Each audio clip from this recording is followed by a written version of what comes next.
најпрво сакам да се заблагодарам за присуството на овој навистина убав настан.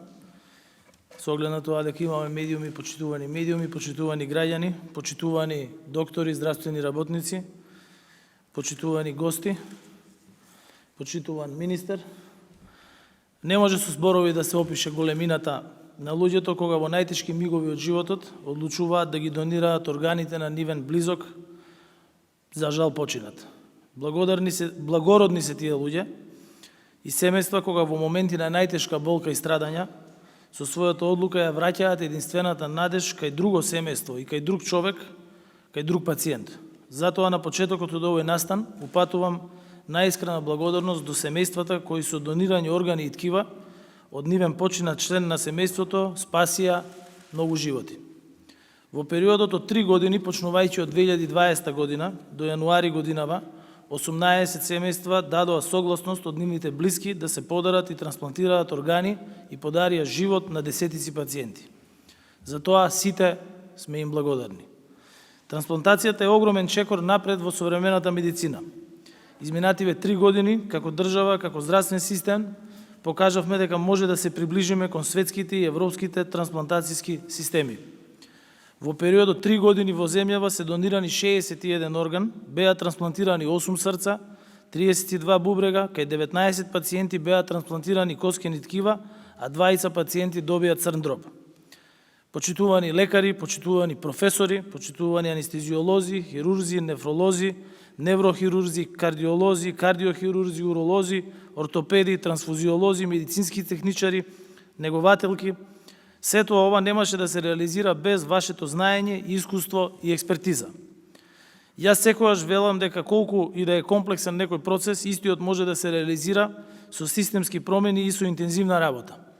Во Република Северна Македонија, почнувајќи од 2019 година, се создаде систем кој беше предлуслов за успех во трансплантациите на органи и ткива.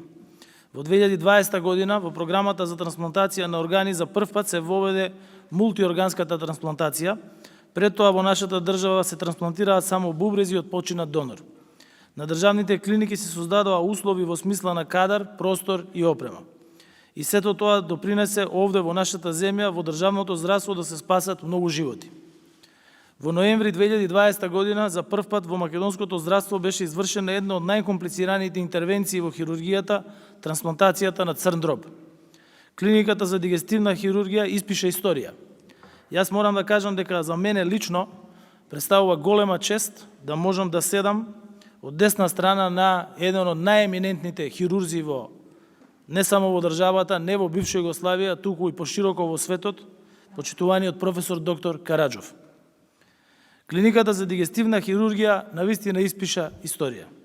Трансплантацијата на црн дроб е огромна придобивка за нашиот здравствен систем, огромна надеж за пациентите кои боледуваат од болести на тој орган, но и огромен успех за нашите здравствени работници. Нашата држава има круната во медицината, а тоа се врвните експерти, лекари и другите здравствени работници кои прават среќни многу семејства и многу пациенти. Еден од нив е почитуваниот Драган Белевски, кој денеска е тука заедно со нас. Да се биде лекар, да се биде здравствен работник не е само професија. Тоа е подвиг, тоа е одговорност, смиреност, етика и хуманост. Да се биде лекар и здравствен работник значи трпение и смиреност. Значи постојано учење, усовршување, евалуација и напредување. За вакви комплексни процеси потребна е и навистина голема организација, потребно е вложување на многу време во самата подготовка, во самите контакти, во организацијата на една трансплантација, и затоа сакам исто така да се заблагодарам и на почитуваната доктор Мојсова, која што е национален координатор за трансплантација и која што навистина таа работа ја прави на врвно ниво. Чест ми е што со вакви луѓе денес сум во оваа сала и сум благодарен уште еднаш што сите дојдовте овде и што можеме да споделиме ваков успех не само за вас лично во вашите кариери, туку и за нашата држава и за здравството воопшто. Ви благодарам.